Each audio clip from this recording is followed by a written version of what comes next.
La sécurité sociale de l'alimentation a été pensée à partir de travaux de différents collectifs militants et de chercheurs. Dominique Paturel, chercheuse à l'Institut national de recherche pour l'agriculture, l'alimentation et l'environnement, sur des questions d'accès à une alimentation durable, en particulier auprès des familles à petit budget, a animé pendant 1 an le séminaire Démocratie alimentaire sur ces questions. Elle nous parle aujourd'hui du lien entre mécanismes d'accessibilité et circuits alternatifs, notamment comment les circuits courts privatisent l'accès à une alimentation de qualité. Déjà, ce qu'il faut comprendre, c'est que moi je travaillais avec les autres chercheurs de mon collectif, qui eux travaillaient sur les circuits courts. Donc je suis dans un collectif qui a commencé à s'intéresser à ces questions-là en 2008-2009 et qui ont examiné quand même d'assez près à la fois la question de la chaîne des valeurs tout au long de la production au circuit court. Et puis du coup, moi je suis rentrée là-dedans et la première chose dont je me suis rendu compte rapidement, c'est que finalement les gens qui ont peu de revenus, ils étaient très peu présents dans ces dispositifs un peu mis en avant, tu vois, les AMAP, mais même les marchés de producteurs et alors encore moins les boutiques de producteurs et les endroits comme ça. Donc du coup, ma question ça a été, ils sont où quoi, les gens ? Et c'est là que je me suis rendu compte que une des sources d'approvisionnement importantes pour une partie de la population, c'est l'aide alimentaire. Du coup, en regardant un peu plus près, qu'est-ce que c'était que ce dispositif d'aide alimentaire ? On est très très loin de la promotion des circuits courts. Et comme cette idée de circuits courts, c'était finalement reconnexion entre les consommateurs et les producteurs, face à la filière de l'aide alimentaire, on est carrément dans un autre monde, quoi. C'est-à-dire qui sont les producteurs, on n'en sait rien, on sait qui sont les bénéficiaires, mais pourquoi ceux-là et pas d'autres, on n'en sait pas plus, etc., etc. Donc c'est comme ça que je suis rentrée sur cette question-là. Et petit à petit, je me suis rendu compte que cette forme d'exclusion de l'alimentation d'une partie de la population, elle était liée bien sûr à la nature du système de production agricole, mais pas que. Finalement, liée aussi à ce système alimentaire qui segmente les activités, la production, la transformation, la distribution et la consommation. Voilà.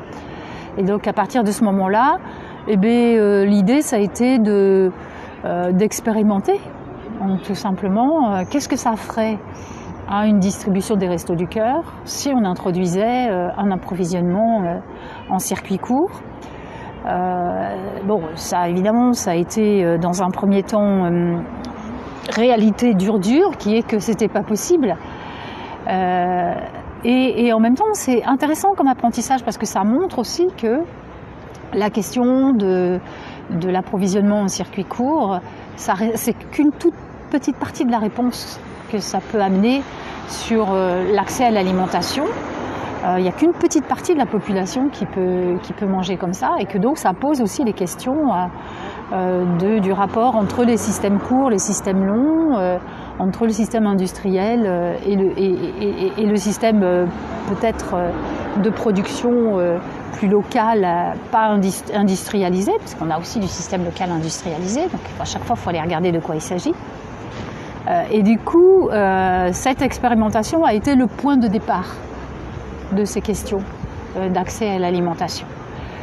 Parce que, en particulier, on s'est rendu compte que même si les Restos du Cœur, par le biais des personnes qui se sont engagées sur ce dispositif avec nous, étaient vraiment partie prenante de cette idée de donner des produits meilleurs à une partie de la population, une fois que ces personnes sont parties, on s'est rendu compte que finalement le dispositif il fonctionnait par, je dirais, la professionnalisation des autres acteurs, comme les grossistes, les producteurs, et en gros les salariés du mine qui se sont engagés là-dessus. Et les Restos du Cœur, ils sont assez absents de cette idée d'accessibilité. Et d'ailleurs, ce dispositif, il est resté à titre d'expérience sur le département de l'Hérault. Il n'a jamais été finalement essaimé dans d'autres espaces des Restos du Cœur à l'échelle nationale.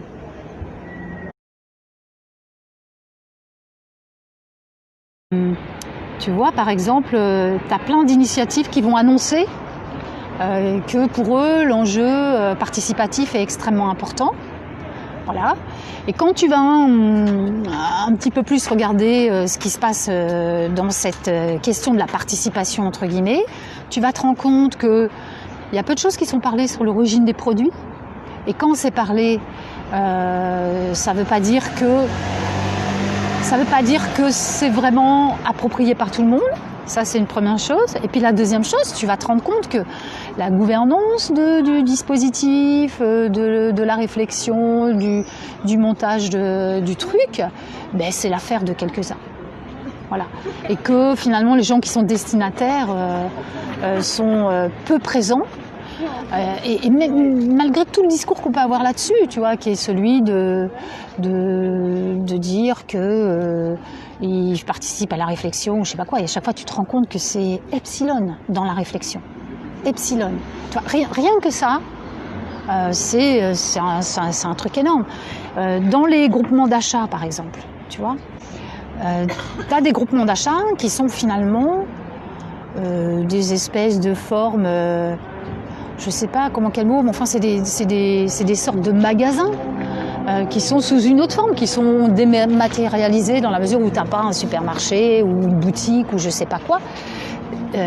Mais c'est là aussi, tu te rends compte que c'est l'affaire de quelques-uns. D'ailleurs, il y en a un certain nombre de groupements d'achat qui finissent par salarier quelqu'un à qui ils délèguent le fait de prendre en charge la logistique, la distribution, les machins, les trucs. Et puis les gens finalement sont des consommateurs un peu différents parce qu'ils vont plus au supermarché, ils vont dans le groupement d'achat, mais sur le fond, ça change pas grand-chose. De la même façon, tu as des groupements d'achat qui vont fonctionner selon les normes de celui qui l'organise. Ça, c'est quelque chose qu'on voit de plus en plus et qui, dans une certaine mesure, est une forme de privatisation de l'accès à des produits, puisque de toute façon, pour rentrer dans ce dispositif, tu dois passer par les normes de celui qui organise la distribution. Et du coup, si tu n'es pas dans les normes, il a le droit de te jeter. Et dans ce cas-là, tu n'accèdes plus aux produits qui sont proposés. Et dans une région comme celle de Montpellier, par exemple, où il y a très peu de maraîchage, où l'offre locale en maraîchage bio est très petite, la privatisation de l'accès à ces ressources-là est sacrément importante, par le biais d'associations qui cooptent une grosse partie de la production, de groupements d'achat, de paniers, etc., etc.